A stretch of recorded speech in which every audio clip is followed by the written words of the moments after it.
Après avoir fait ce voyage dans le contexte de l'entrepreneur africain, après avoir identifié son profil, ses compétences, le processus de l'idée au projet d'entrepreneuriat, la place centrale que l'innovation représente aujourd'hui dans ce processus d'entrepreneuriat, terminons cette première thématique du module 1 en parlant justement des opportunités et des défis que nous, entrepreneurs africains ou l'entrepreneur africain pourrait saisir.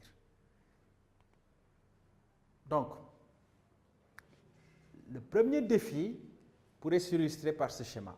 Ce qu'on y voit, on y voit des cercles qui représentent l'intensité et la taille des échanges par rapport aux zones géographiques. On y voit naturellement une forte intensité et un grand volume d'échanges en Europe, en Asie, en Amérique. Et si on regarde le cas de l'Afrique, on voit qu'entre pays africains, ces échanges en commerce international ne sont pas très développés. Ensuite, deuxième problématique.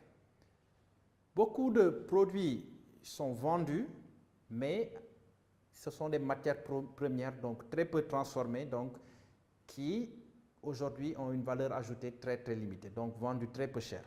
Donc, ce que l'Afrique écoule très souvent, c'est des choses qui ne sont pas transformées.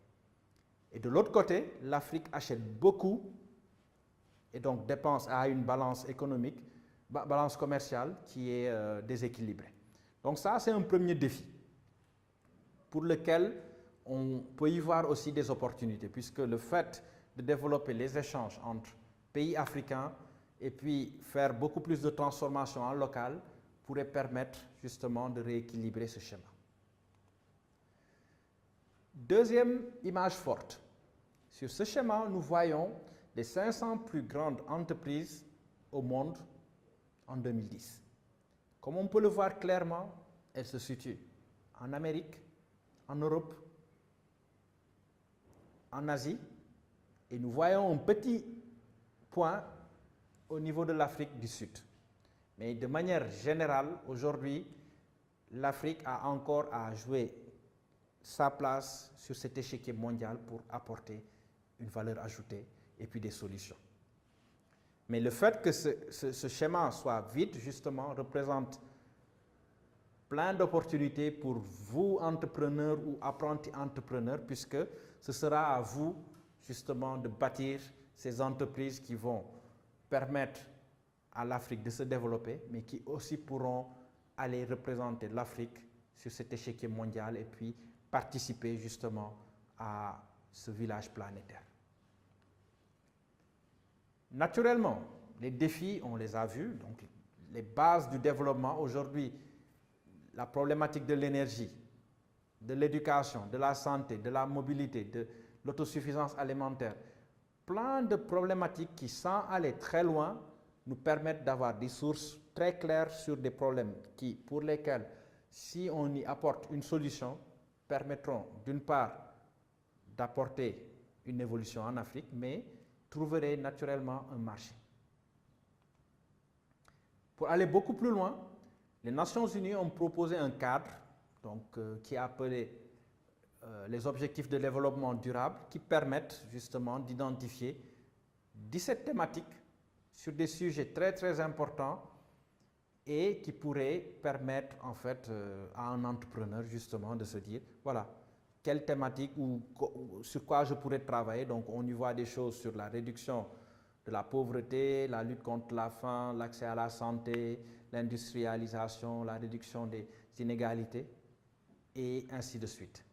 Donc, deuxième source d'inspiration, on peut partir justement de ça et puis se dire voilà à quoi je suis le plus sensible en sachant que derrière, il y a un potentiel et que si on arrive à y répondre, on aura trouvé son opportunité, mais on aura aussi apporté une contribution locale et globale.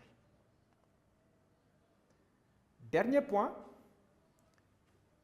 comme on l'a expliqué, le monde dans son fonctionnement aujourd'hui est très globalisé.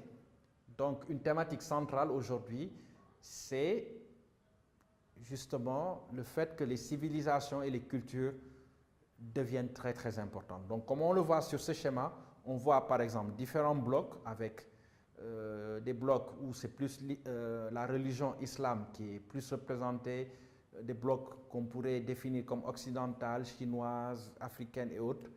Et aujourd'hui, on est sur un terrain où chacun essaie de se positionner et donc ça représente d'un côté un défi, puisqu'il faut arriver à avoir la bonne identité et puis se faire entendre, mais ça représente aussi une opportunité, puisque c'est tout autant de diversité qu'on pourrait partager pour justement apporter de nouveaux angles de vue par rapport à des problématiques existantes pour y apporter de nouvelles manières de faire. Donc, cette partie clôture la thématique 1 du module 1 en entrepreneuriat qui portait sur l'introduction à l'entrepreneuriat.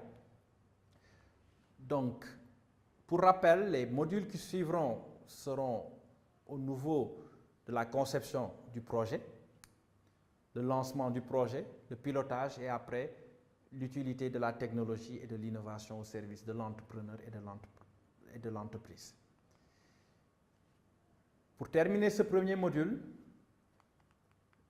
nous allons aborder après avec nos autres intervenants la thématique 2 qui viendra cette fois-ci préciser tous les concepts et termes liés à l'entrepreneuriat, aux différentes approches qu'on a discutées, l'approche causale, l'approche effectuelle, et puis préciser un peu toutes ces définitions autour du monde de l'entrepreneuriat.